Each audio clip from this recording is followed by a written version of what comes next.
Está na hora de discutir sobre os blocos construtivos que compõem as soluções em IA.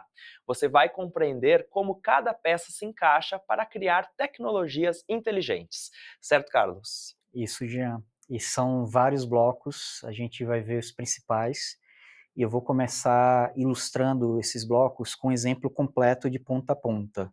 Então, vamos pegar um exemplo de aplicação de aprendizado de máquina, o problema de predição de séries temporais. Que problema é esse?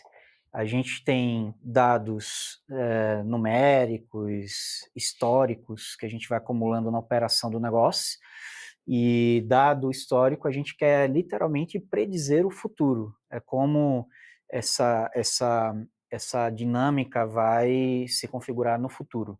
Então, a gente aqui pode estar falando de predição de demanda, quanto eu vou vender, a gente pode estar falando de predição de taxas de juros em campos como economia, para tomada de decisão estratégica, a gente pode estar falando meteorologia, então, dado uma série histórica de temperatura, umidade, qual é a minha predição para as próximas semanas e tudo mais. Então, o diagrama que ilustra esse modelo está aqui. A gente tem entradas que a gente chama de retardos temporais, então eu determino o quanto eu vou regredir para trás. Eu vou olhar uma semana de histórico, um ano de histórico, isso vai determinar o número de retardos temporais. Eu tenho que determinar para essa aplicação o meu horizonte de predição. Eu estou falando de predizer o dia de amanhã, ou 2 dias, ou 3 semanas. Então, existe essa determinação que vai também afetar a preparação dos dados e outras decisões de modelagem. Nesse problema, como é que a gente resolve com aprendizado de máquina? Então, em geral, a gente utiliza técnicas de aprendizado supervisionado, é, e, novamente, aqui a gente vai aplicar todo o framework que a gente viu no vídeo anterior, de geração de hipóteses e etapas de preparação e exploração dos dados. Vamos tangibilizar como é que seria para predição de séries temporais. Eu poderia aqui tratar valores ausentes, então, se eu estou fazendo uma predição de demanda, série histórica de vendas, eu posso olhar para a minha série e ver que no dia 20 de abril eu tive 0 vendas no meu produto. Será que isso é uma anomalia, ou seja, um outlier, eu preciso tratar e remover, apagar esse dado para não contaminar o modelo? Ou será que se eu investigar mais junto das áreas de negócio, eu vou descobrir que, excepcionalmente, naquela loja particular, ela precisou ser fechada por um feriado municipal que aqui no headquarters eu não tinha conhecimento. Então pode ser tão simples quanto isso, e aí eu marco ali que foi um feriado, em vez de remover aquele dado, e o modelo, a gente prefere que você marque como feriado do que remova um dado que é legítimo, que não é um erro, que não é uma anomalia. Então, esse é um exemplo concreto do tipo de cenário, tomada de decisão que um time precisa fazer para produzir um modelo de AI Machine Learning. Posso normalizar os dados para um intervalo comum, estudar os componentes de tendência, sazonalidade, etc. Criação de features temporais, engenharia de atributos. Para esse problema específico, eu posso, por exemplo, tomar uma decisão de modelagem que é usar janelas de atraso com estatísticas agregadas. Então, eu não preciso necessariamente pegar 30 números que vão representar as vendas diárias do mês passado. Eu posso simplesmente dizer assim, olha, eu quero usar 2 meses no passado de dados de venda e eu vou pegar estatísticas agregadas, vou pegar a média de quanto eu vendi esse produto por semana. Então, em vez de eu entrar, 2 meses tem aproximadamente 8 semanas, em vez de entrar com 60 números, eu vou entrar só com 8 números, são as médias dessas 8 semanas que representam esse intervalo de 2 meses. Então, reduz a complexidade do modelo. Então, isso são decisões e discussões que tipicamente os times técnicos têm. Posso decidir colocar variáveis categóricas para marcar os dias da semana e ajudar o modelo a entender que, de repente, segunda-feira é um dia melhor na semana, que vende mais, e sexta-feira vende menos, etc. E eu posso também ter uma discussão com o time técnico para escolher o modelo. Por exemplo, eu posso escolher um modelo de redes neurais, caso a série seja complexa, tenha dependências temporais de longa duração, então Digamos que aquilo que aconteceu 3 anos atrás pode ser relevante para explicar o que vai acontecer nesse ano. Então, aqui eu provavelmente vou querer escolher um modelo mais sofisticado, como redes neurais, e para horizontes de predição mais diários e poucos dados diários de histórico, talvez eu queira escolher modelos baseados em árvore de decisão. Então, está aqui o cenário. A gente passou por decisões e conversas técnicas que tipicamente um time vai ter. Nesse tipo de modelo, a gente tem, agora vamos pensar em como aplicar na ponta. Tem vários cenários e domínios de negócio que o modelo de predição de séries temporais poderia ser aplicado.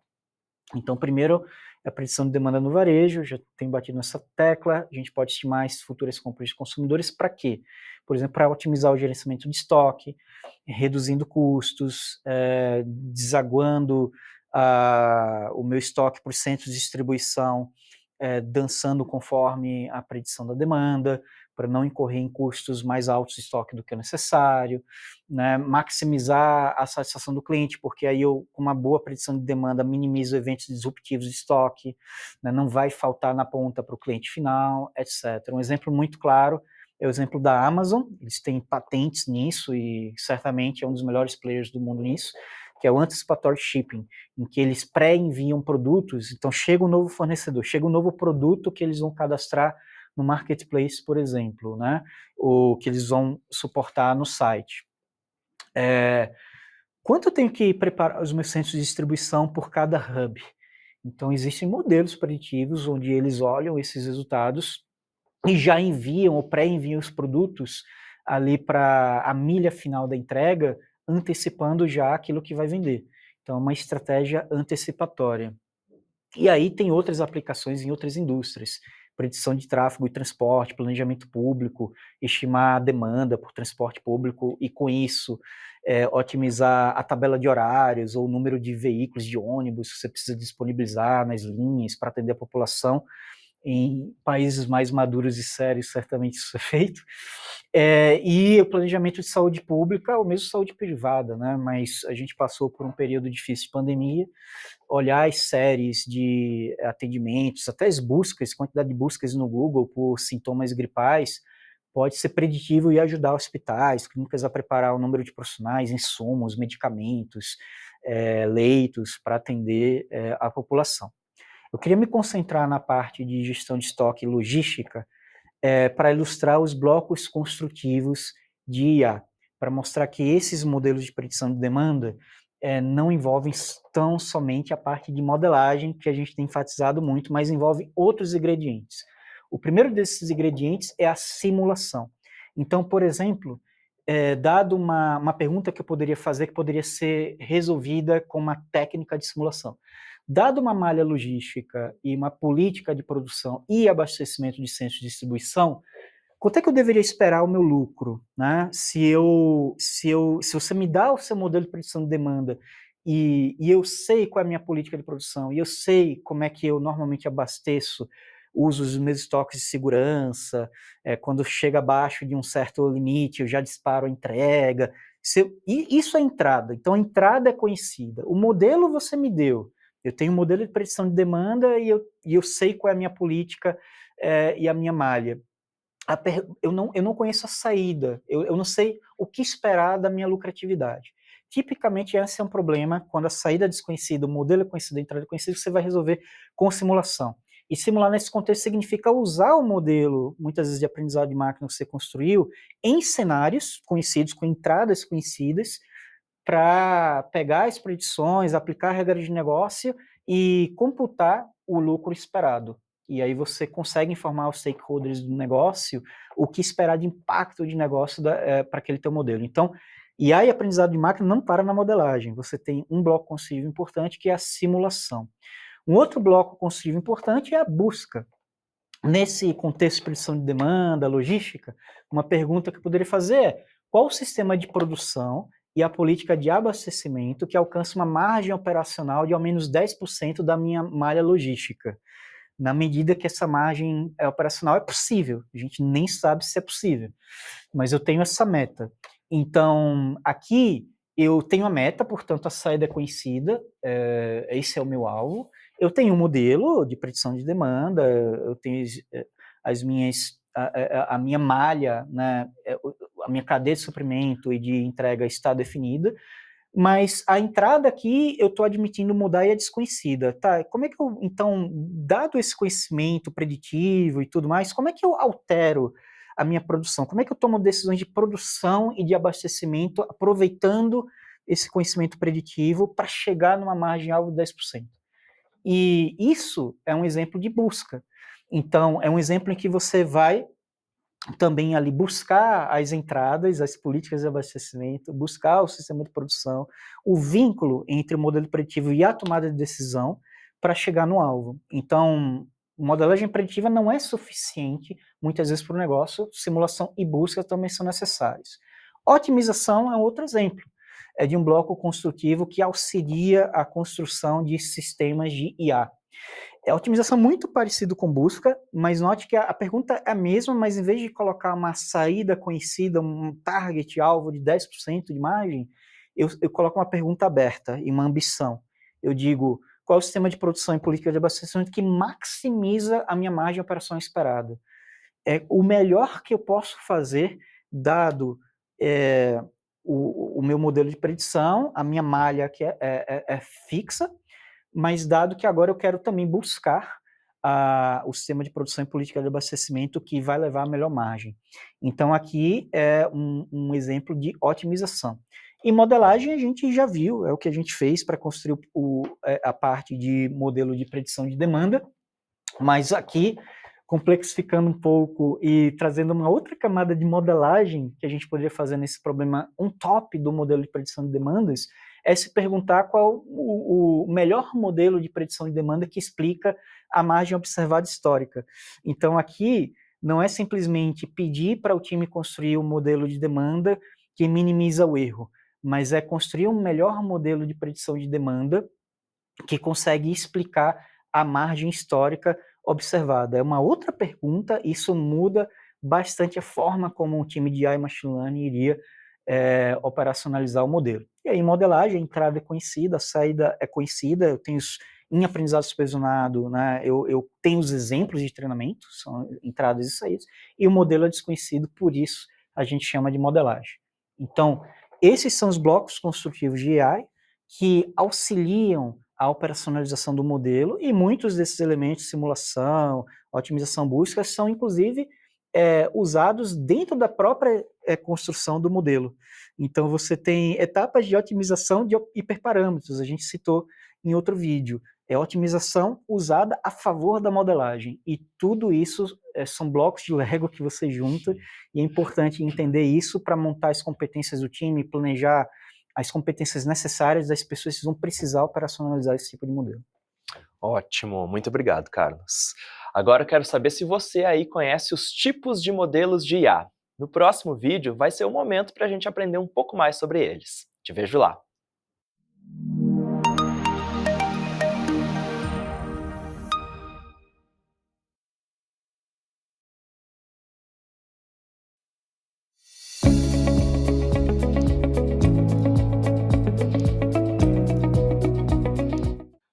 Vamos conferir quais são os tipos de modelos em inteligência artificial para que você entenda como elas funcionam. Vamos lá?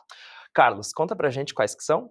Claro, já. A gente, em termos de modelagem e também de tipos de aprendizado que a gente tem em cima desses modelos, as três principais categorias são a modelagem descritiva, a preditiva e a prescritiva. Vamos passar por cada um desses três.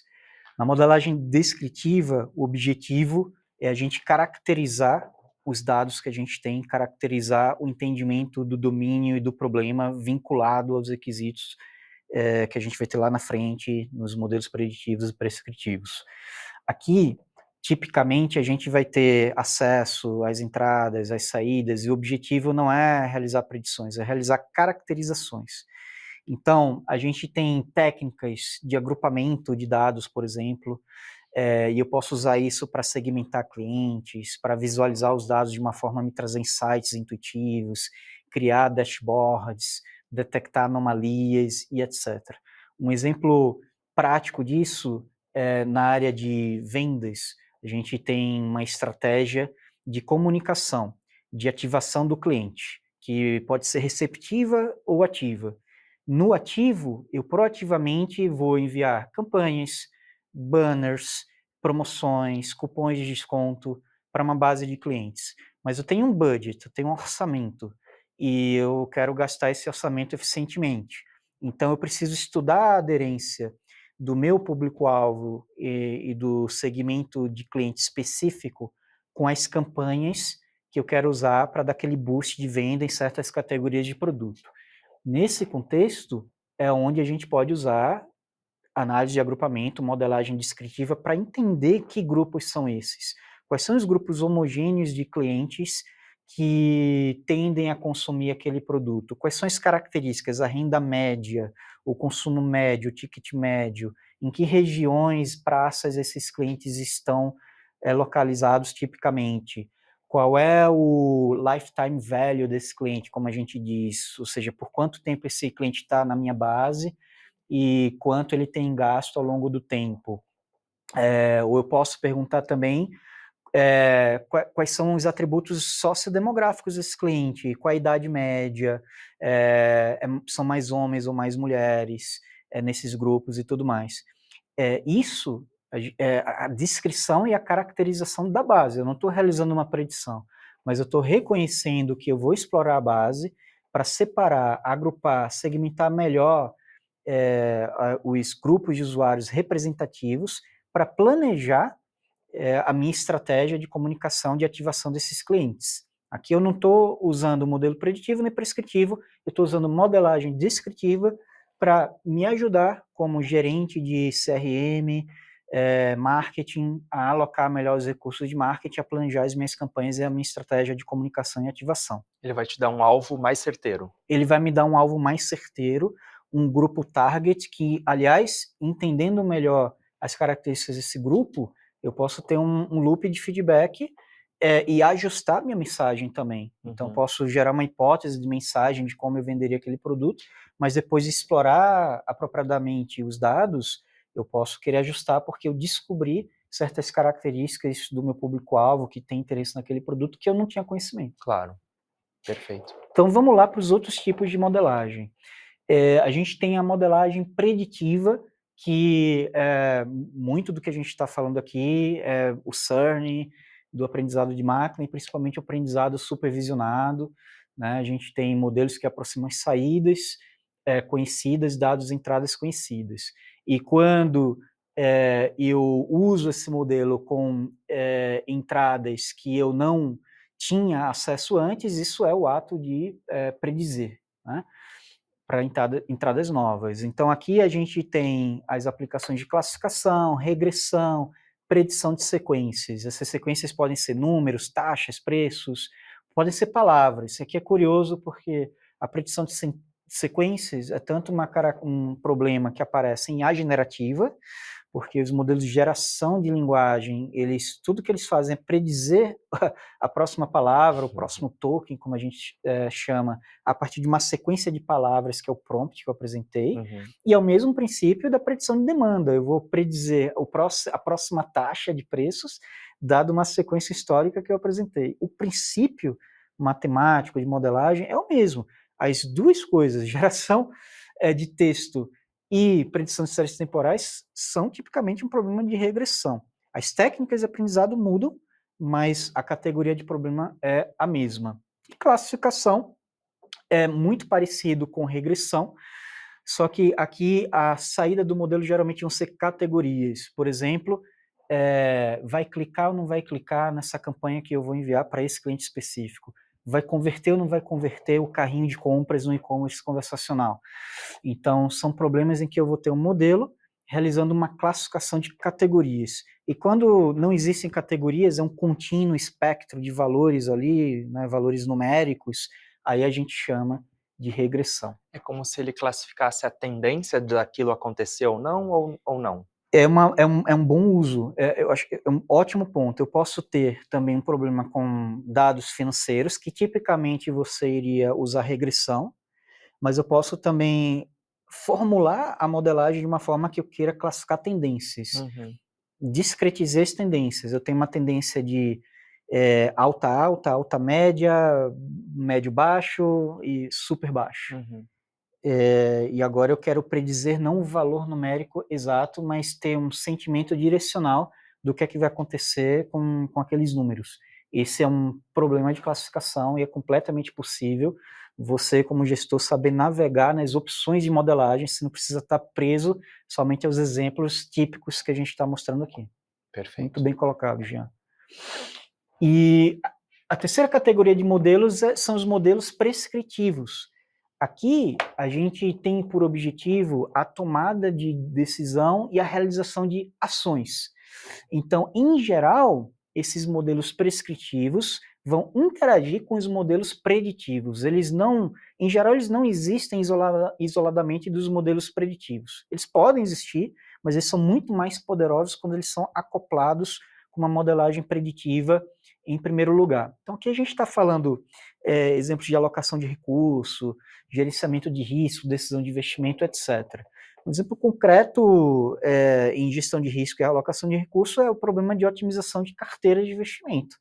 Então, veja, eu posso, Jean, utilizar uma etapa de modelagem preditiva para dizer para onde o meu mercado está indo, então Sim. uma predição alta, baixa, posso até estimar o valor de retorno sobre investimento em um determinado ativo, uma ação que eu estou investindo em uma determinada empresa, Ok. mas depois a parte prescritiva é ok, eu tenho as minhas predições, Uhum. dado as minhas predições, qual a melhor estratégia para alocar os meus investimentos? Que ações eu posso tomar dentro disso? Para minimizar o risco e para atingir os meus objetivos como investidor de curto prazo, longo prazo. Uhum. Essa parte da estratégia de como usar as predições para traduzir isso numa alocação efetiva de portfólio é a parte prescritiva. Tradicionalmente, a gente usa modelos de otimização de carteira que envolve otimização combinatória. Testar o agrupamento de várias ações e estimar o retorno em risco e usar estratégias para decidir entre uma alocação específica. Dito isso, está na hora da gente relacionar e entender melhor onde é que se posiciona os tipos de modelagem, vamos concentrar nos preditivos e prescritivos, com esses conceitos de IA, Machine Learning, Deep Learning e Generative AI. Então, eu gosto de apresentar o quadro como vocês estão vendo aqui, com overlaps, porém com partes que são próprias das áreas. IA, tradicionalmente, principalmente nas definições clássicas, no histórico, é muito entendido como técnicas de modelos prescritivos. IA, a definição moderna, inclui agentes que tomam decisões. Então, é muito sobre a parte prescritiva da tua modelagem. Claro que essas fronteiras estão se fundindo e as coisas estão ficando cada vez mais integradas. Aprendizado de máquina, o ML, Machine Learning, sempre foi muito associado com os modelos preditivos, problemas de classificação, regressão, predição de séries temporais. Da mesma forma, aprendizado profundo ou Deep Learning, modelos preditivos também. Quando a gente entra em IA generativa, uma coisa muito interessante está acontecendo, porque IA generativa, pelo diagrama, você pode entender como parte do universo de aprendizado profundo, porque os modelos são modelos de aprendizado profundo, que são modelos de aprendizado de máquina, mas tem um pé já ali, uma interseção maior com IA, porque esses modelos você consegue integrar técnicas de raciocínio, de representação explícita do conhecimento, de base de conhecimento e algoritmos de inferência lógica integrados aos modelos de IA generativa para realizar raciocínio. Então, um exemplo prático é um e-commerce conversacional. Vamos pensar um e-commerce de moda. Eu tenho uma conversa com o modelo de IA generativa e eu digo, poxa, eu estou indo para uma festa na casa de uma amiga, me recomenda um look. E é uma casa na praia. Então, aqui, eu posso usar o conhecimento do modelo de Deep Learning, que é o transformer que está por trás, gerando a predição do que faz mais sentido de resposta, mas eu preciso também de um modelo que vai olhar os meus produtos no catálogo e vai raciocinar em termos de em termos de ocasiões de uso. Então, eu vou olhar e vou dizer, poxa, quais são os produtos que estão associados à praia, quais são os produtos que estão associados a temperaturas quentes, e para fazer essa associação, eu vou usar outras técnicas que dialogam com IA generativa para poder gerar essa prescrição. Então, esses dois universos preditivos e prescritivos estão se fundindo por meio da IA generativa. E, finalmente, vamos ver as técnicas aqui de aprendizado em IA. Aprendizado supervisionado, já foi mencionado, tipicamente a gente usa para regressão classificação, regressão linear, redes neurais, são técnicas comuns. A gente pode usar essas técnicas para resolver problemas como predizer os itens, produtos que vão ser mais atrativos, que vão apresentar mais altas taxas de conversão, diagnóstico médico, com usos e benefícios como aumento de receita, redução de riscos em tratamentos. E os requisitos é que os dados estejam rotulados. Então, o preparo dos dados é super crítico, eu preciso ter a representação das entradas e das saídas. As categorias precisam estar bem descritas, geralmente você tem pessoas anotando esses dados.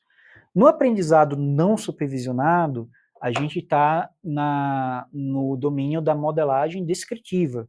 São as técnicas de agrupamento, eu posso citar a técnica de K-médias, análise de componentes principais, são todas técnicas que te ajudam a entender e a caracterizar os dados. E aqui, os requisitos, você não precisa ter os rótulos desses dados. Então, é um aprendizado que não precisa de supervisão, não vai realizar uma predição, uma prescrição por conta própria, mas te ajuda a entender os dados. Muito típico em prevenção de fraudes em transações, você não precisa caracterizar as transações que eram ou não eram fraude. O próprio agrupamento consegue separar as características comuns daquilo que foi fraude e você consegue ser alertado sobre isso com um aprendizado não supervisionado, por exemplo. No aprendizado semi-supervisionado, é um meio termo entre supervisionado e não supervisionado. Então, eu tenho uma parte dos meus dados rotulados, mas eu tenho a maioria dos dados não estão rotulados. É importante vocês entenderem que existe isso, porque na prática, quando você sai da academia e do teórico e vai aplicar esses modelos, é a situação mais comum. Então, são rótulos parciais. Então, tem técnicas específicas de label propagation e outras para tratar.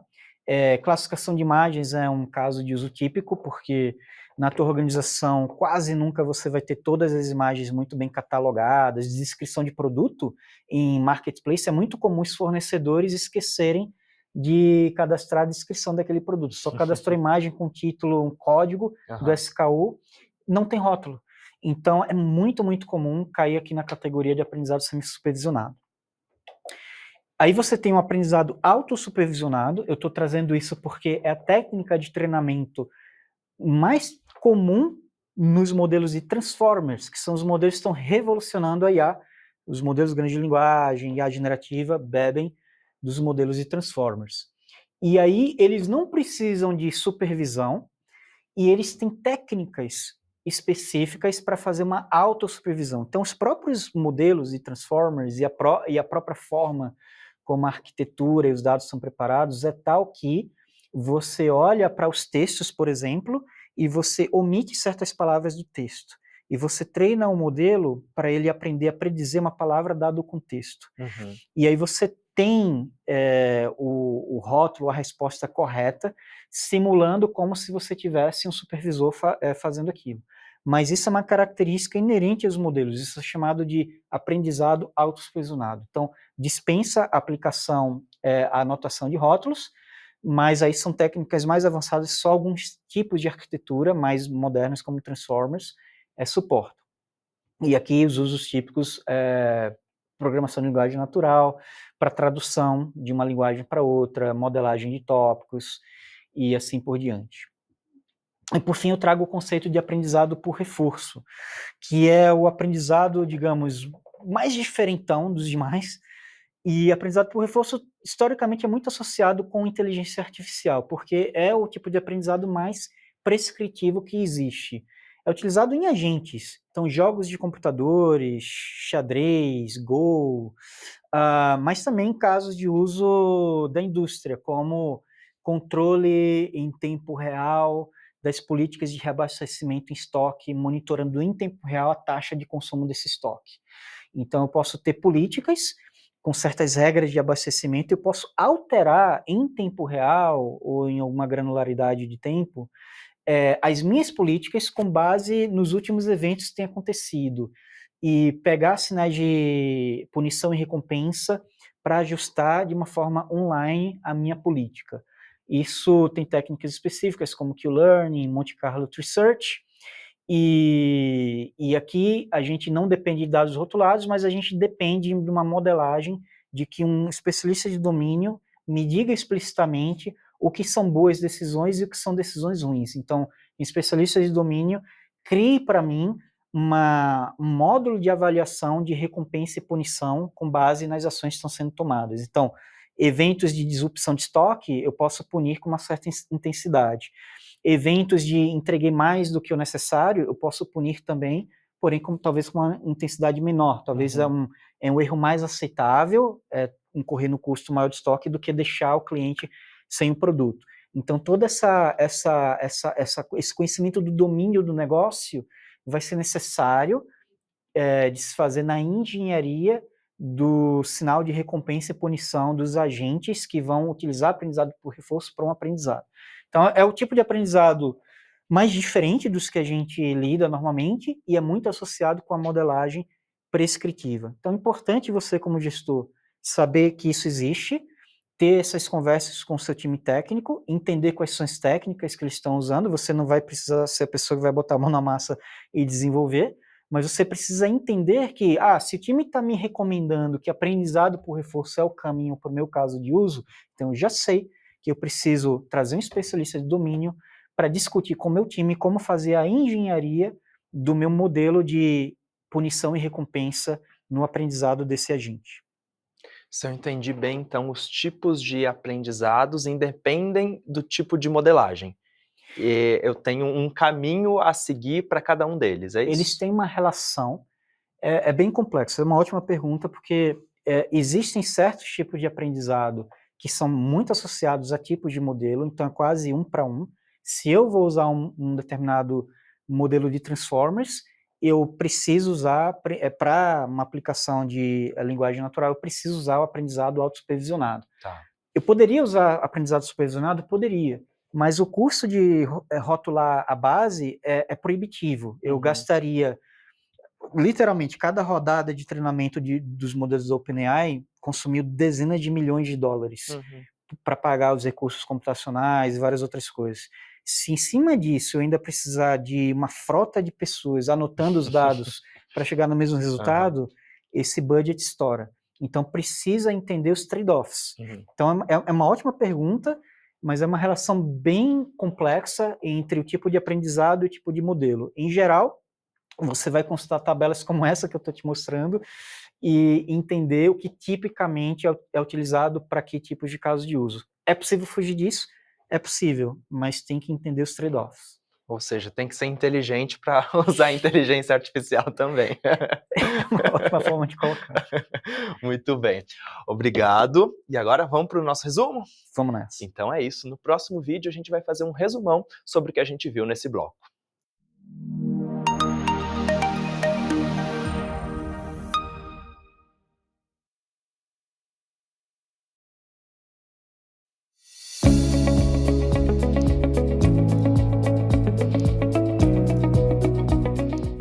Que conteúdo incrível, não é mesmo? Eu estou aqui impressionado com tudo que a gente viu até agora. E para fechar, eu queria pedir para você, Carlos, resumir os principais pontos que a gente viu. Perfeito, Jean. Então vamos lá. Esse bloco a gente viu, em primeiro lugar, que o conceito de IA evolui com o tempo. A gente viu as abordagens clássica, pragmática, moderna. E, no entanto, os fundamentos permanecem os mesmos. A forma como eu faço aprendizado supervisionado ou não supervisionado não mudou desde a década de 1980 e é o que continua a alimentar as grandes evoluções e revoluções que a gente tem visto da IA generativa, por exemplo. O segundo ponto é que existem barreiras de adoção na inteligência artificial, e que, no entanto, você gerir os processos de uma forma bem feita, se preparar para a gestão da mudança também, para remover medos, fazer uma boa estratégia de atração de talentos, de desenvolvimento dos talentos para poderem falar sobre para o restante da organização, ter conversas de qualidade com stakeholders de negócio, ajuda a educar os stakeholders de negócio, ajuda a destravar certos medos, receios de riscos que ainda, infelizmente, são muito prevalentes aqui no Brasil. E, em terceiro lugar, a gente viu que a IA é composta por diversos blocos construtivos, tipos de modelagem, tipos de aprendizagem. Saber reconhecer esses elementos é importante para orientar a metodologia, as opções que o time vai ter e entender que não é fazer IA, colocar IA em produção, machine learning em produção, não é só sobre modelagem, é sobre otimização, simulação, busca, backtest. Então, saber compor as competências necessárias numa equipe para operacionalizar o processo fim a fim da captura de valor de negócio, entendendo que blocos construtivos eu vou usar em que etapas, é um skill fundamental que você, como gestor, precisa ter e garantir que o seu time de IA também vai ter bem desenvolvido. Muito bom. Aqui nesse nosso bloco eu fiquei bem impactado. Primeiro que inteligência artificial era uma coisa que já existia quando eu nasci, que eu não tinha ideia, mas esses dados todos que você trouxe, né, dos impactos sociais e financeiros e de como que a gente tem que ficar atento para a implementação da inteligência artificial dentro do nosso dia a dia nos negócios mesmo, né? Sem dúvida, não é uma revolução que a gente pode se dar o luxo de ignorar mais. Eu costumo dizer, Jean, para os clientes que as pessoas que já se prepararam nas ondas anteriores de machine learning e IA, em preparar infraestrutura de dados, investir em ferramentas de processamento distribuído de dados, contratar engenheiros de dados, prestar atenção na qualidade dos dados, são as empresas que estão na frente, que estão já vendo resultados palpáveis de negócio. Nunca é tarde demais, mas tem uma curva de investimentos, se você ainda não começou, que você precisa seriamente se preparar, porque o que a gente tem visto é uma revolução e você não pode ficar para trás, colocar o teu negócio em risco frente a outros concorrentes que vão usar certamente IA para terem vantagens competitivas e ganhar market share no teu domínio de negócio. Então é algo que a gente precisa se preparar, como você bem disse, e investir. Muito bem, e eu espero que você aí do outro lado também tenha aproveitado cada informação. Muito obrigado, Carlos, até a próxima. Até a próxima, gente. É isso, pessoal, até mais.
Olá, que bom ter você por aqui. Tá pronto aí para explorar os tipos de modelos que impulsionam a inovação em diversos campos? Se prepare para se surpreender com as possibilidades que a IA nos reserva.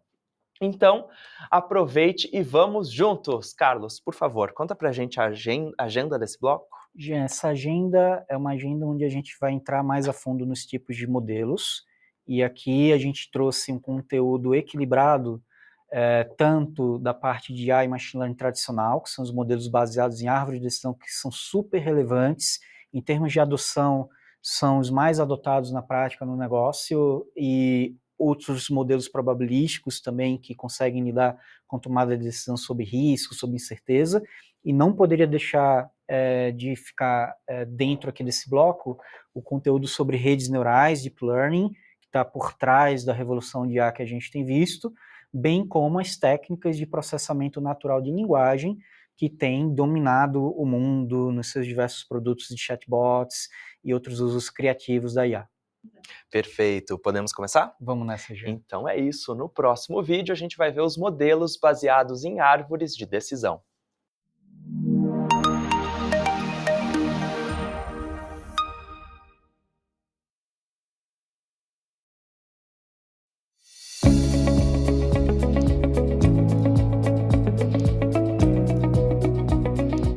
Chegou a hora de entender sobre os modelos baseados em árvores de decisão. Você sabe como essas técnicas são utilizadas na inteligência artificial para tomar decisões complexas? Vem descobrir. Carlos, conta pra gente o que são esses modelos? Claro, Jean. Esses modelos baseados em árvore de decisão, em primeiro lugar, é importante dizer que eles são modelos de estado da arte. Muita gente associa o estado da arte somente com aprendizado profundo, redes neurais, mas a realidade é que em organizações com dados estruturados, tabulares, dados de cliente, vendas, dados transacionais, a realidade é que, para esses casos de uso, os modelos baseados em árvore de decisão são os mais indicados. Então, eles são super importantes. São modelos baseados em aprendizado supervisionado, tanto utilizados para classificação ou regressão. São modelos que estruturam as decisões em uma forma de árvore, e vocês vão ver um diagrama para ver como é fácil interpretar as decisões que são tomadas por esse tipo de modelo. E cada elemento dessa árvore representa uma característica, um fato sobre, por exemplo, o teu cliente. Então, pode ser um gasto médio maior que R$ 200, ou mora no estado de São Paulo. Tá? E cada ramo representa um critério de decisão em que eu digo, poxa, se mora no estado de São Paulo e tem uma renda média acima de R$ 10.000, então faça uma próxima pergunta ou tome uma decisão relevante. Então, essa é a lógica por trás das árvores de decisão, e executar o modelo de árvore de decisão vai resultar numa predição, portanto, um modelo preditivo. O objetivo é dividir os dados de maneira que os grupos nesses dados sejam os mais homogêneos possíveis em relação à variável alvo. O que é a variável alvo? É aquilo que eu quero predizer ou classificar. Probabilidade de converter a compra desse produto que eu estou oferecendo, enviando, numa campanha de ativação de CRM. Então, a gente falou, costuma falar que agrupamento é importante para caracterizar a segmentação dos clientes. Mas se eu quero ir para o próximo nível de aplicação, eu não quero apenas caracterizar, mas eu quero automatizar o envio dessas campanhas e enviar as campanhas que eu estou predizendo as melhores taxas de conversão. Então, modelos de decisão vão fazer esse agrupamento já de uma forma homogênea, correlacionada com o objetivo que você quer, por exemplo, conversão.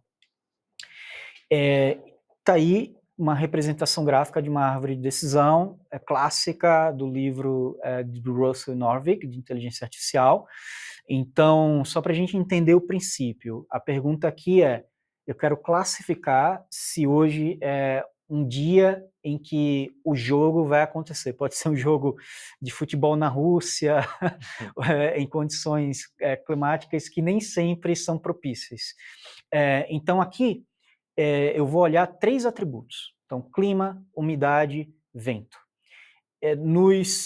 Eu começo decidindo qual vai ser a raiz da minha árvore.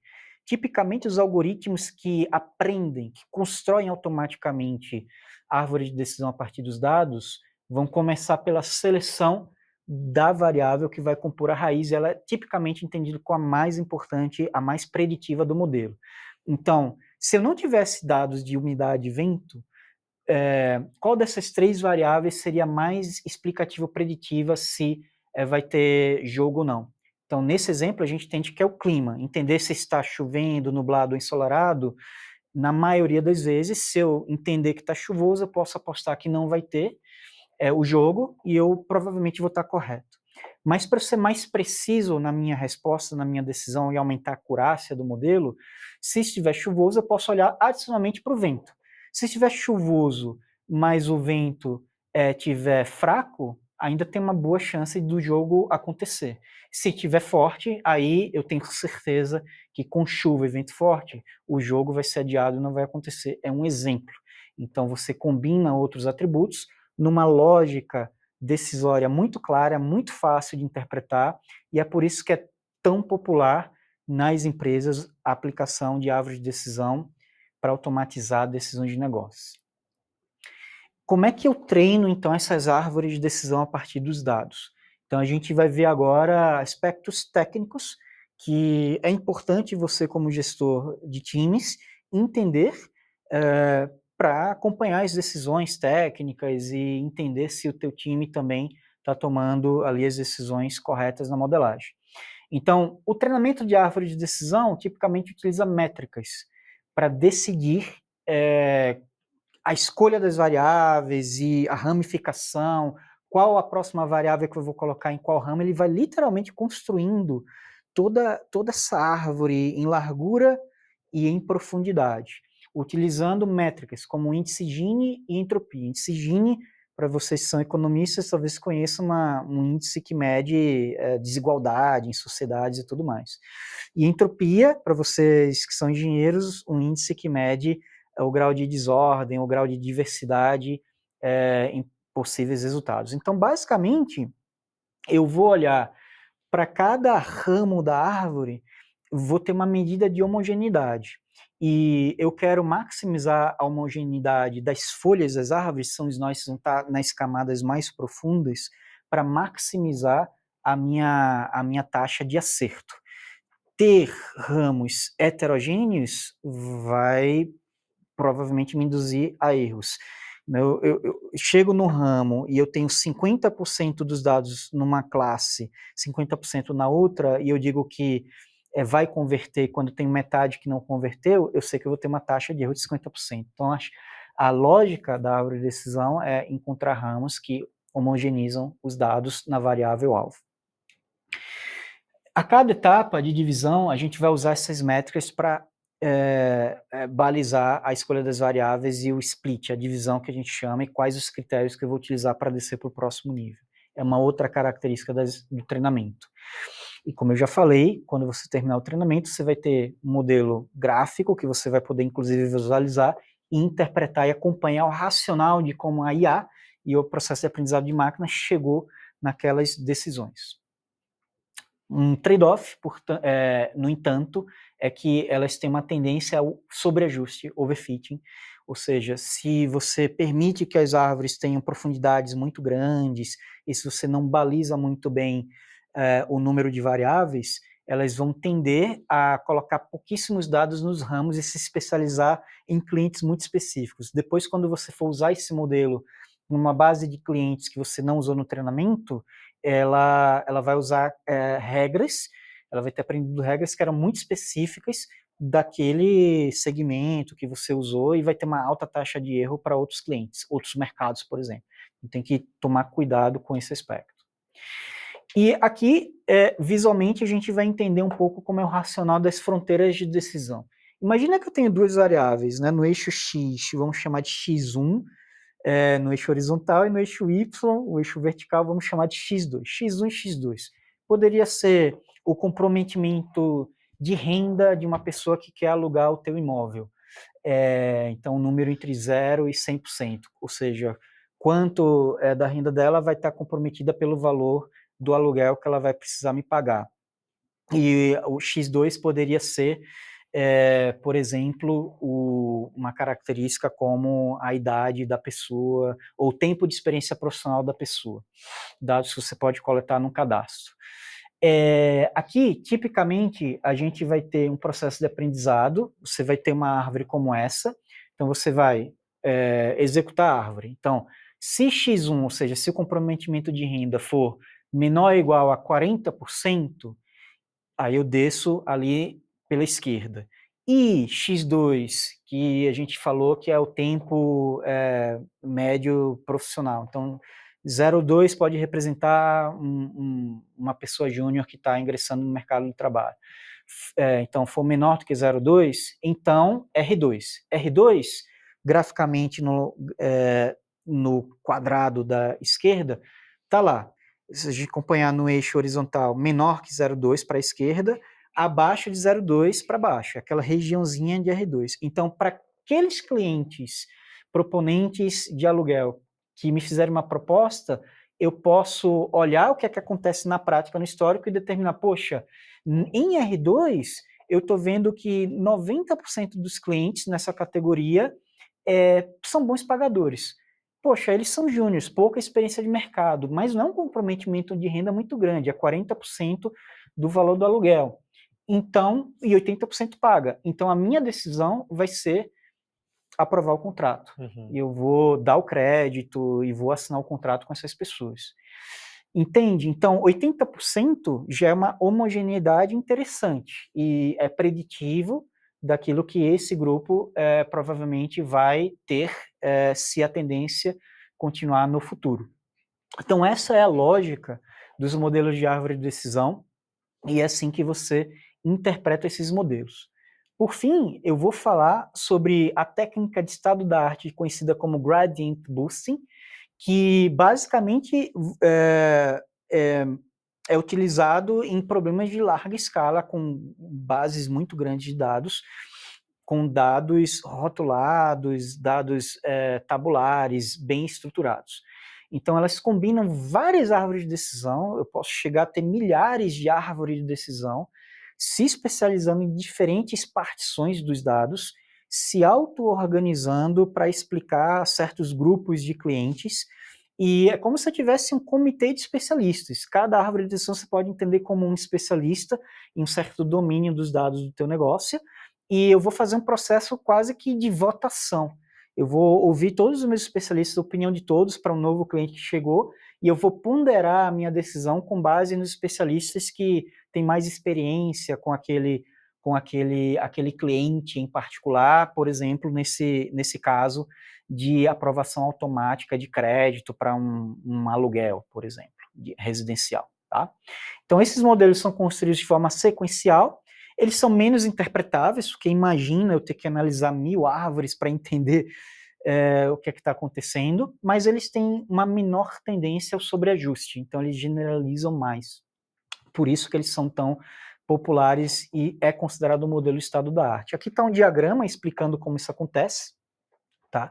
É uma etapa de treinamento sequencial, eu entro com os dados, eu faço um primeiro ajuste para a árvore 1. Então, eu começo construindo uma árvore. Nesse sentido, igual ao modelo de árvore de decisão, começa por aí. Só que agora eu vou realizar as minhas predições e eu vou olhar onde eu estou errando. Eu vou ter vários clientes que eu vou acertar muito bem pelas características e outros que eu vou ter uma taxa de erro maior. Eu pego esses resíduos de predição que são os erros e eu uso para ponderar os mesmos dados de treinamento que eu vou usar agora para ajustar uma segunda árvore. Essa segunda árvore, ela vai priorizar, durante o processo de treinamento, os pontos de dados, os clientes cuja primeira árvore teve o pior desempenho. E ela vai despriorizar os clientes que a primeira árvore já se especializou e deu um ótimo índice de acerto. Entendeu a lógica? Essa é uma técnica chamada de boosting. Então, a gente faz isso utilizando técnicas de gradiente, resíduos de predição para ir ponderando os dados, e com isso eu vou acrescentando uma árvore após a outra, uma árvore após a outra, e cada árvore que eu acrescento, eu posso chegar a ter comitês de 1000 árvores, ela vai se especializar na parte dos dados em que todas as outras árvores anteriores no processo de treinamento tinham mais dificuldade. Com isso, eu garanto que eu vou cobrir os casos mais cabeludos e difíceis de resolver no meu domínio de negócio, e depois eu uso técnicas de comitê para tirar médias, votação majoritária, para suavizar ali os erros de cada especialista conforme naquilo que cada especialista é mais especializado.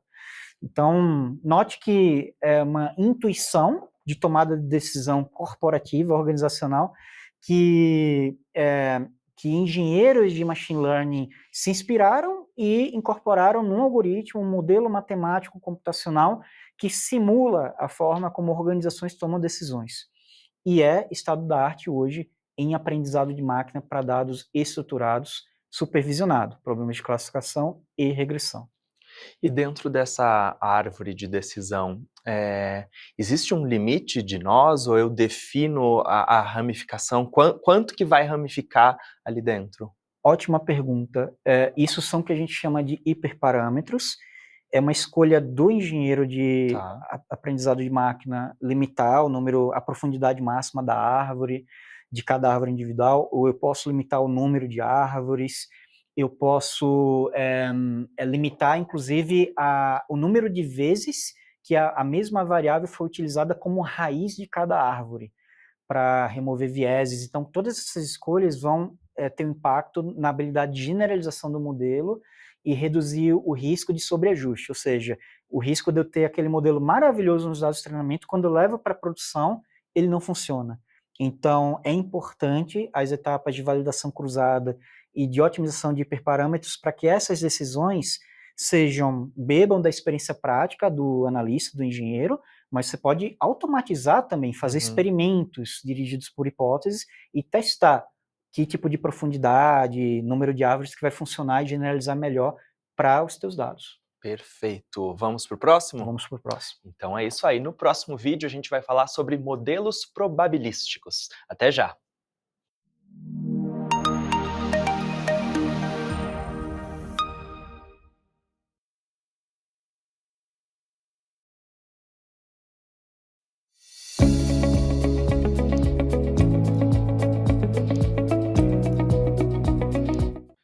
Vamos explorar os modelos probabilísticos, uma técnica de inteligência artificial que lida com a incerteza dos dados. Carlos, conta pra gente por que é importante a gente lidar com essas incertezas na inteligência artificial. Já, os dados do mundo real sempre vão estar sujeitos à incerteza. Primeiro, é importante entender quando a gente fala, por exemplo, de dados de venda de um e-commerce, que eu nunca vou ter uma resposta precisa para quanto eu vou vender no mês seguinte, porque tem variáveis macroeconômicas afetando, tem decisões políticas, taxa de inflação, quanto está o salário mínimo, qual é o mês, se eu recebi 13º ou não. Então, são tantas variáveis, é impossível considerar todas as variáveis importantes e relevantes que podem afetar a variável de predição e, portanto, eu conseguir modelar explicitamente a incerteza é um dos atributos e requisitos mais importantes para times de IA e Machine Learning desenvolverem. Você vai conseguir saber se comunicar com o teu stakeholder de negócio de uma forma melhor, quantificar possíveis cenários de consequência da aplicação daquele modelo e não ficar pegado com uma única resposta e com as consequências da resposta estar bastante errada. Então, é importante também desenvolver a capacidade de modelos probabilísticos em time de IA. Então, primeiro ponto é justamente isso, que modelos probabilísticos podem quantificar explicitamente a incerteza. E quando a gente diz explicitamente, a gente fala de quantificar as probabilidades. Então, a saída do modelo não vai ser simplesmente, eu vou vender 100 unidades desse produto e cravar com um grau de certeza muito grande. Mas a saída do modelo agora vai ser, olha, eu posso vender 100 unidades com probabilidade 10%, 150 com probabilidade 20%, ou até 200 unidades com probabilidade de 40%, e assim por diante. Então, você tem uma distribuição de cenários possíveis, e isso ajuda a quantificar risco e a tomar decisões sobre o modelo está indo bem ou está um desastre, eu preciso desligar o modelo e repensar a minha operação. Então, em tomada de decisão, que cenários são muito críticos, que envolvem largas quantias de dinheiro e pode quebrar o negócio, sempre adote modelos probabilísticos e tenha um modelo que consegue ter como saída uma distribuição de probabilidade em vez de uma única predição de um único valor.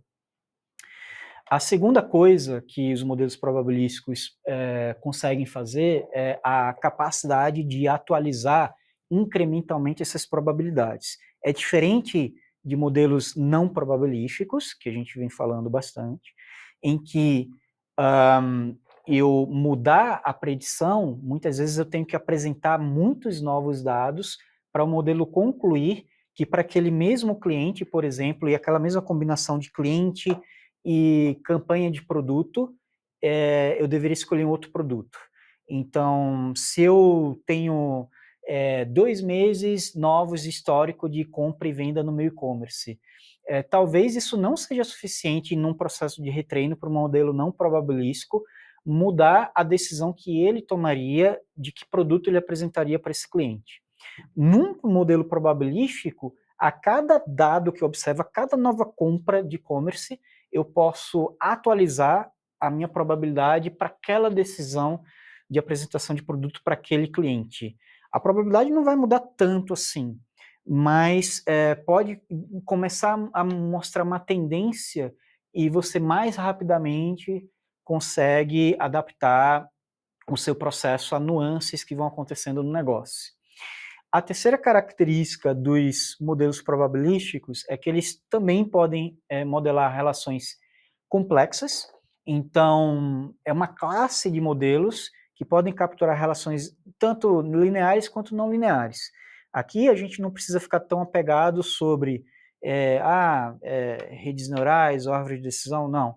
Aqui, vários dos modelos probabilísticos comuns disponíveis para usos de times de IA já vão estar preparados também para lidar com modelagem complexas, envolvendo relações não lineares, como a gente chama. E, inclusive, dados não estruturados, que é a parte de texto. Existem vários modelos probabilísticos que trabalham com distribuição de textos, inclusive isso é uma característica dos transformers.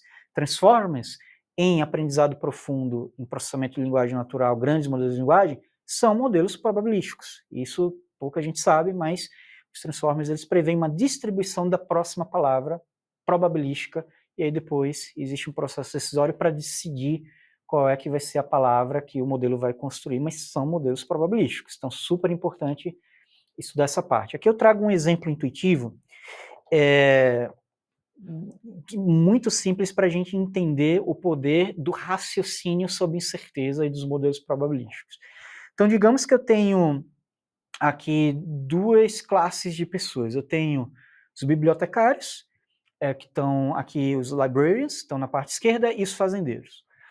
E eu tenho 2 características visuais que eu posso determinar dessas pessoas. Eu posso olhar para a pessoa e dizer, essa pessoa está bem arrumada, está bem limpinha, com uma boa aparência, ou não está bem arrumada, está com uma má aparência.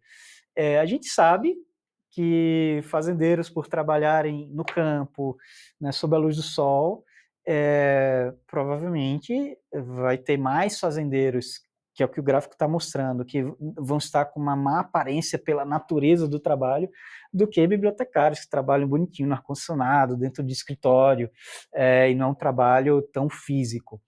E aqui a gente está mostrando as estatísticas populacionais. Aí agora, digamos que eu sorteei uma pessoa nessa população de fazendeiros e bibliotecários e pergunto, e eu te dou a informação de que eu vi que essa pessoa, que eu não vou te dizer que se é um fazendeiro ou bibliotecário, ela está arrumada. E aí eu te pergunto, Jean, qual é a chance dessa pessoa ser um fazendeiro, qual é a chance dessa pessoa ser um bibliotecário, dado que ela está arrumada? O que é que você responderia? Bibliotecário. Bibliotecário. Perfeito. E é uma resposta super intuitiva. Mas é por isso que a gente precisa usar modelos probabilísticos, e em modelos probabilísticos de aprendizado de máquina, a gente usa uma coisa chamada teorema de Bayes, Aham. que é uma fórmula matemática que prescreve um processo de raciocínio ótimo sobre incerteza e racional sobre incerteza. Quando a gente vai fazer a conta, e é bem legal você ter respondido o bibliotecário, porque eu também respondi a primeira vez que eu vi esse exemplo, e é Uhum. o que a maioria das pessoas respondem. Mas quando a gente vê as estatísticas e vai fazer o cálculo, é o cálculo de probabilidade condicional. Qual a probabilidade de ser um bibliotecário, dado que a pessoa está arrumado?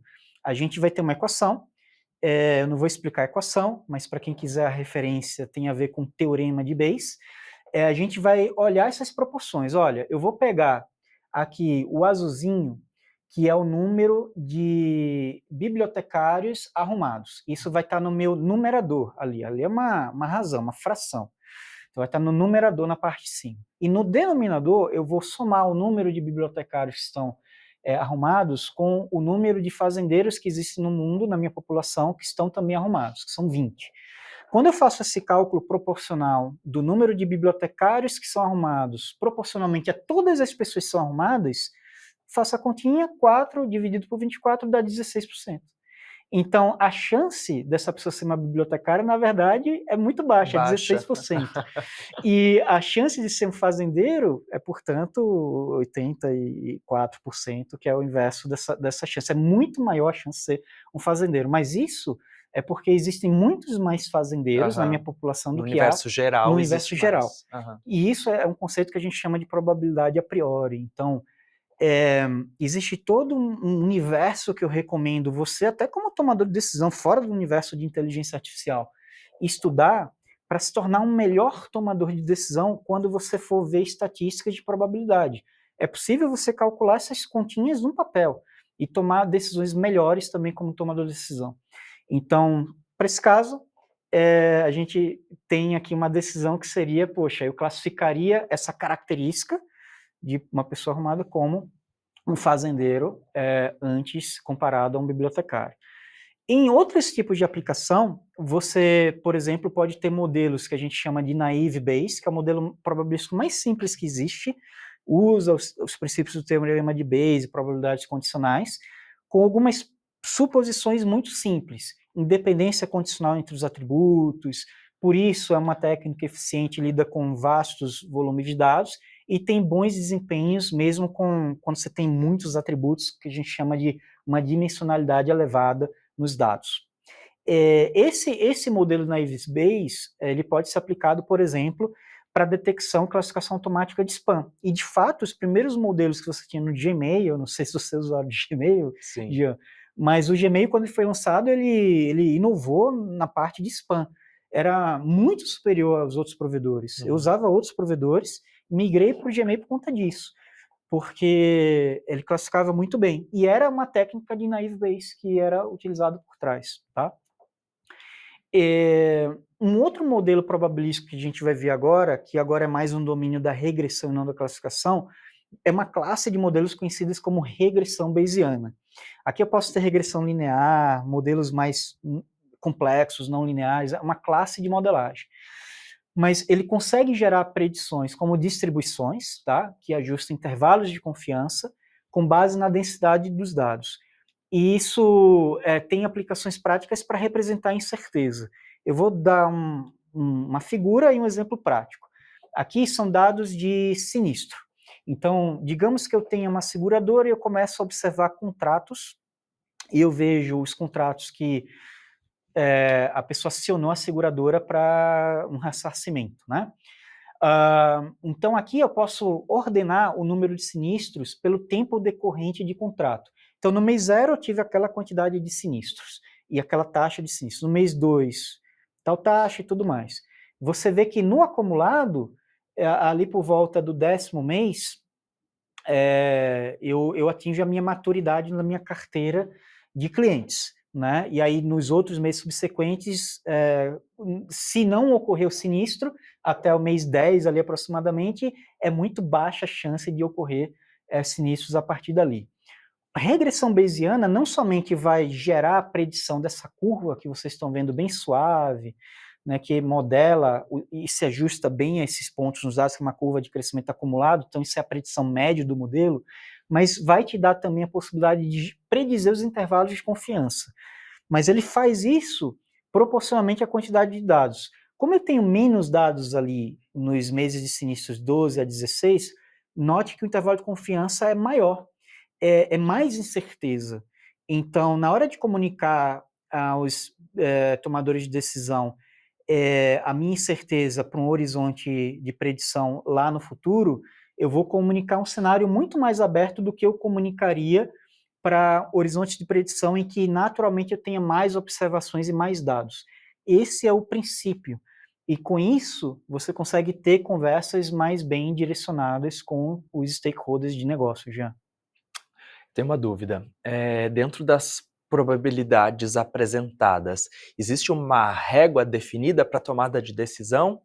Isso é muito dependente do domínio do negócio. Se eu estou no Tá. negócio de De quem saúde, tá movendo isso. exato. Se eu estou no negócio de saúde, por exemplo, um risco de um intervalo de confiança de 95%, que parece alto, Aham, pode ser inaceitável tá.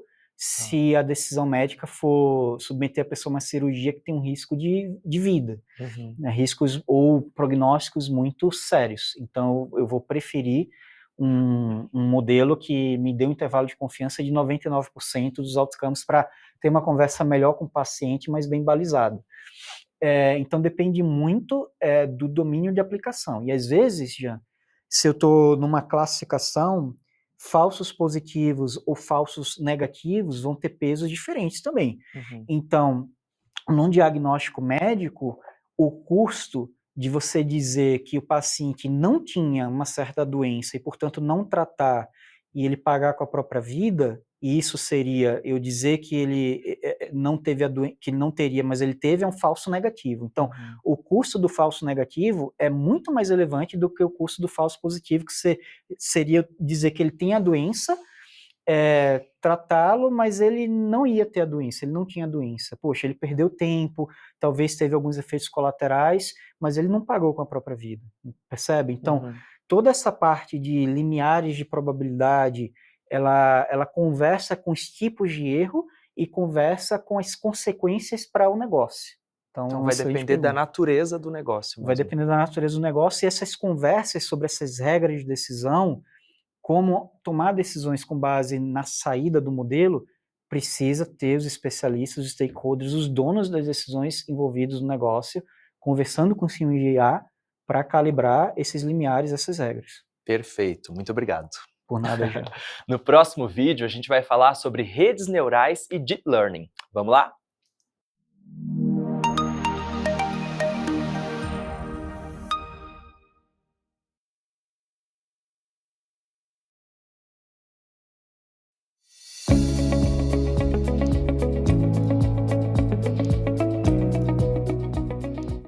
Hora de se aventurar pelo mundo das redes neurais e do deep learning.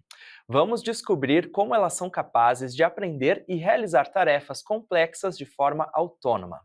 Para iniciar a conversa sobre esse assunto, que tal a gente explorar como essas tecnologias funcionam e em quais áreas elas têm sido mais impactantes? Você explica para a gente, Carlos? Eu vou tentar já, porque é um assunto difícil. Redes neurais. Redes neurais é um modelo também de aprendizado supervisionado. Existem modelos de redes neurais também não supervisionadas, eu não vou entrar nesse detalhe, mas ele é um modelo com plausibilidade biológica, ele nasceu com a origem praticamente da IA na década de 50, pessoas estudaram a fisiologia de neurônios e modelaram os dendritos, as sinapses, o decaimento de disparo de sinais que o neurônio tipicamente realiza, que é algo que estava sendo estudado naquelas décadas, e criaram um modelo matemático computacional que hoje é conhecido como redes neurais. O conjunto de nós de processamento que vão receber entradas de dados, vão ponderar essas entradas com pesos, vão realizar um processamento, uma aplicação que a gente chama de funções de ativação, que é uma função não linear, que emulam até alguns padrões de disparo e decaimento dos níveis de potássio, que emulam sinapses, e vão passar e propagar essas informações para outras camadas de neurônio que estão interconectadas entre si. E no final de tudo isso, você vai ler a saída de alguns neurônios específicos e vai interpretar e tomar alguma decisão, realizar alguma predição. Grosso modo, uma rede neural é isso. Uma rede neural profunda são aquelas que têm várias camadas de neurônio, e aí, no início de Deep Learning, as pessoas consideravam que 3 camadas já era aprendizado profundo. Hoje em dia, você tem modelos com centenas e milhares de camadas. Então, essa definição, essa distinção do que é Deep Neural Network e o que é simplesmente Neural Network tem evoluindo também. Agora, o que é principal de você entender da parte de Deep Learning, o que é diferente de Deep Learning para o restante de Machine Learning? 2 coisas. A primeira, com Deep Learning você consegue representar abstrações em níveis diferentes dos dados. Então, o que significa isso? Isso vai ser mais fácil de enxergar quando a gente olhar a parte de imagens. Significa que eu, como especialista do domínio, eu não preciso dizer para o meu time de IA e de Machine Learning necessariamente aquilo que é importante para eles entenderem para reconhecer uma pessoa numa imagem. Então, olha, muito importante, time, que vocês modelem aqui a detecção da orelha. O tipo da orelha pode ser discriminante se a pessoa é homem ou mulher, o tamanho da orelha ou o tamanho do cabelo e tal. Então, é esse tipo de conversa que tipicamente você teria para outros tipos de aplicação de machine learning. Em deep learning, é desnecessário porque existem mecanismos e o próprio fato das redes terem várias camadas em que esse aprendizado, essa representação do conhecimento e o entendimento em diferentes níveis de abstração é feito de forma automática. E, portanto, a gente diz que a engenharia de atributos é feita também de forma automática. Eu não preciso investir tanto tempo em pré-processamento de variáveis quanto eu investiria em machine learning tradicional. Então, essa é a principal diferença. Aqui está representado de uma forma mais visual o que a gente acabou de dizer. Eu posso ter um modelo de Deep Learning que vai ser treinado com imagens de gatos e cachorros, e eu quero classificar automaticamente se é um gato ou um cachorro. Se eu fizer isso com Machine Learning tradicional, eu preciso de um humano olhando essas imagens e fazendo a extração dos atributos. Então, modelando e anotando nas imagens, olha, isso daqui é a cabeça, é a cauda do gato. Eu vou ter agora um script, um programinha que vai medir o tamanho do rabo e da orelha do gato e do cachorro, e isso vai virar um atributo para o meu modelo, porque é importante para ele saber se é um gato ou um cachorro. É assim que você faria tradicionalmente. Imagina o trabalho que dá para fazer isso. Com Deep Neural Network, você não precisa dessa etapa. Então, a gente olha para a imagem da direita. Quando a gente inspeciona um modelo de Deep Neural Networks com várias camadas de neurônio, e a gente faz uma engenharia reversa para tentar entender como é que esses neurônios estão representando o conhecimento sobre as imagens de uma pessoa, por exemplo, você vai ver que a camada mais profunda ali, que é a primeira, ela vai se especializar em aprender representações geométricas. Então, linhas retas, linhas em diferentes ângulos, porque a combinação de linhas e primitivas geométricas básicas, na segunda camada, por exemplo, vai ser combinado e ponderado essas várias linhas para construir características que se assemelham a formas específicas de nariz, formas específicas de orelha, e isso acontece automaticamente no processo de treinamento. É uma propriedade emergente do modelo. Ele aprende a representar diferentes shapes de nariz, olho e boca com base na necessidade de ter uma representação que vai discriminar bem, por exemplo, o que é um homem de uma mulher se eu tiver um classificador que vai classificar o gênero da pessoa. E nas camadas mais da frente, a gente pode ter arquétipos de tipos de rosto, já compostos por orelha, nariz, boca e olhos, que vai me ajudar a distinguir certas características de rostos. E isso eu não preciso ter a conversa com o time de AI e Machine Learning para que isso ocorre automaticamente. Então, vamos falar sobre um dos principais modelos de redes neurais profundas, que são as redes neurais convolutivas ou convolucionais, Convolutional Neural Networks. Essas redes, elas são utilizadas em tarefas de reconhecimento de imagem, vídeo. Elas capturam a estrutura espacial dos pixels da imagem e as correlações presentes nessas imagens por meio de filtros. Esses filtros, eles vão ser aplicados na imagem e vão gerar características que vão facilitar o aprendizado nas camadas densas, que a gente chama da rede, das primitivas geométricas, das formas de orelhas, narizes e bocas, por exemplo. Então, tradicionalmente, existe toda uma área de visão computacional, filtros de média, filtros de detecção de borda, filtros de escala e rotação, que podem ser utilizados para compor esses modelos. Depois, a gente tem camadas de pooling, que são camadas que ajudam a reduzir a dimensionalidade. Imagina que eu tenho imagens de alta resolução, filmadas numa câmera de 8K de resolução, super resolução. São muitos pixels na imagem, são muitos dados de entrada. A computação vai ficar ineficiente. Em modelos de Convolutional Neural Networks, as camadas de pooling ajudam a diminuir a dimensionalidade, a reduzir a resolução das imagens, permitindo uma representação depois mais abstrata dessa informação, mas permitindo também uma maior eficiência na computação. E aqui está uma cara de uma rede de convolução, é um dos principais modelos que existem em aprendizado profundo, e aqui ilustrando uma aplicação que é o reconhecimento de caracteres manuscrito. Muito comum em aplicações médicas, os médicos que escrevem prescrições em hospitais. Depois eu quero entrar com analytics avançado, entender o racional do médico, o que é que o médico está falando sobre aquele paciente, o prontuário, mas aquilo está tudo, não está digitalizado. Como é que eu digitalizo e entro isso automaticamente no sistema de informação? É uma ótima aplicação para redes convolutivas. Eu entro com a minha imagem, nesse exemplo número 4, por exemplo, o que é que as camadas de filtros de convolução vão fazer? Vão olhar essa imagem e vão deslizar, tá vendo aquele quadradinho menor? Uhum. É como se eu estivesse olhando para uma parte daquela imagem, Jean. E aí eu vou deslizar esse quadradinho por vários lugares da imagem, vou construir os meus atributos locais. Tá. Então, eu tenho um olhar local para a imagem. Então, eu vou prestar atenção em partes daquele número 4 e usar as características de angulação para entender se é o número 4 ou é o número 9, por exemplo. Uhum. Quando eu faço isso, aí eu entro na parte densa, que é a parte das redes neurais tradicionais. O que é treinável nesses modelos? É a parte da direita, é a parte densa, conectada.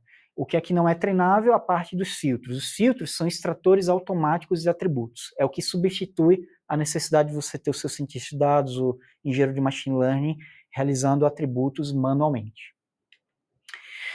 Vamos passar então agora para as redes recorrentes, que é uma outra classe de redes neurais profundas, muito interessantes e com uma relevância histórica importante. As redes neurais recorrentes, elas são utilizadas em aplicações onde eu quero predizer sequências.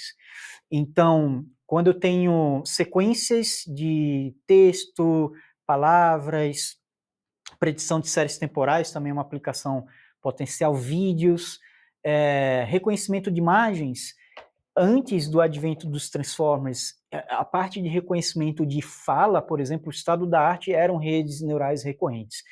Todo mundo que tem celular iOS, Apple ou Android, em algum momento na década de 2010, 15, 16, 17, ia ter uma rede neural recorrente embarcada no teu celular para reconhecer a tua voz no microfonezinho, traduzir para texto, ou predizer qual era a próxima palavra quando você está digitando ali no teu teclado, tá? As redes neurais recorrentes implementam um mecanismo de memória, elas conseguem lembrar das sequências temporais, possibilita reter informação relevante na sequência e são capazes de processar sequências de comprimento variável. Está aqui a cara da arquitetura das redes neurais recorrentes, né? Então, geralmente eu vou representar a recorrência como esse loop, onde eu pego a saída do modelo e coloco de volta na entrada. Então, uso a predição que o modelo está dando da próxima sequência, avanço na sequência histórica de um texto, por exemplo, e se eu estou dizendo assim, o céu é, aí o modelo vai predizer azul, aí eu vou pegar esse azul e agora eu vou estar, o céu é azul, o modelo vai predizer, por exemplo, o caractere de ponto final. Então, é assim que ele é utilizado. E aí eu posso adaptar um modelo de rede neural recorrente para ele ser um para um, classificação de imagens. Eu tenho um dado e eu tenho uma saída. É um modelo de classificação, então ele generaliza outros modelos. Eu posso ter um modelo many para one, um exemplo é análise de sentimentos, então eu tenho aqui uma sequência de texto. Poxa, por que vocês aumentaram o preço do iPhone? É um comentário em rede social. Cada palavra dessa é uma sequência. E eu tenho uma categoria de sentimento, positivo ou negativo. Eu vou classificar como negativo nesse caso. É um exemplo de many to one. One to many é o contrário. É um use case de eu entro com uma imagem e eu quero gerar uma sequência, uma frase que descreve a imagem. Então, eu tirei uma foto aqui do estúdio e a IA vai dizer Jean e Carlos dando uma aula para a faculdade de exame de Machine Learning. Essa sequência é uma sequência de saída, mas foi gerada a partir de uma única imagem. E many to many, tipicamente os use cases são tarefas de tradução. Eu tenho uma frase em português, por exemplo, e eu vou ter a mesma sequência representada em inglês ou em francês. Então, é many para many. Várias palavras de entrada, várias palavras de saída. Isso, Jean. Você entendeu? Ficou alguma dúvida? Eu só queria entender qual que o que determina cada rede neural que eu vou escolher, que eu vou usar. Tem algum fator ou é, de novo, a natureza do que eu vou precisar? É uma ótima pergunta. O que determina, primeiro, a natureza dos dados. Então, se você tem sequências, em geral, você não vai utilizar redes neurais convolutivas ou redes neurais tradicionais. Você vai preferir modelos recorrentes, ou você vai preferir também transformers, que são muito utilizados no contexto de Natural Language Processing, que consegue lidar com essas sequências, mas por outros mecanismos.